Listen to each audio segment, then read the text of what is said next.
ఖమ్మం జిల్లాలో వానాకాలం ఖరీఫ్ 2025-26 ధాన్యం కొనుగోలు సజావుగా విజయవంతంగా జరిగేందుకు పటిష్ట కార్యాచరణ రూపొందించాలని అదనపు కలెక్టర్ శ్రీనివాస్ రెడ్డి గారు అధికారులను ఆదేశించారు.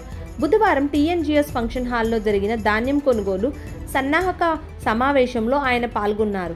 ఈ సందర్భంగా అదనపు కలెక్టర్ మాట్లాడుతూ గత సంవత్సరం 2.95 లక్షల మెట్రిక్ టన్నుల ధాన్యం కొనుగోలు జరిగిందని, ఈ సంవత్సరం 3.69 లక్షల మెట్రిక్ టన్నుల కొనుగోలు లక్ష్యంగా పెట్టుకోవాలని సూచించారు.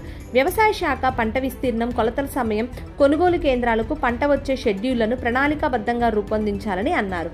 అలాగే సన్న రకం, దొడ్డు రకం ధాన్యాలు కొనుగోలు వేర్వేరు కేంద్రాలలో ఏర్పాటు చేయాలన్నట్టు తెలిపారు.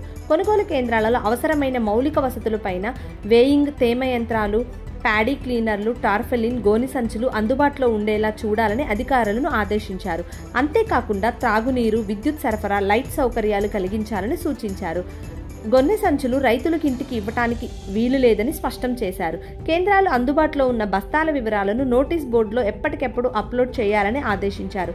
చివరగా ధాన్యం కొనుగోలు చేసిన వెంటనే రైస్ మిల్లర్లకు తరలించేందుకు పటిష్టమైన రవాణా వ్యవస్థను ఏర్పాటు చేయాలని అదనపు కలెక్టర్ శ్రీనివాస్ రెడ్డి అధికారులను ఆదేశించారు. ఈ సమావేశంలో జిల్లా సహకార, వ్యవసాయ శాఖ, పౌర సరఫరాల, మార్కెటింగ్ అధికారులు పాల్గొన్నారు.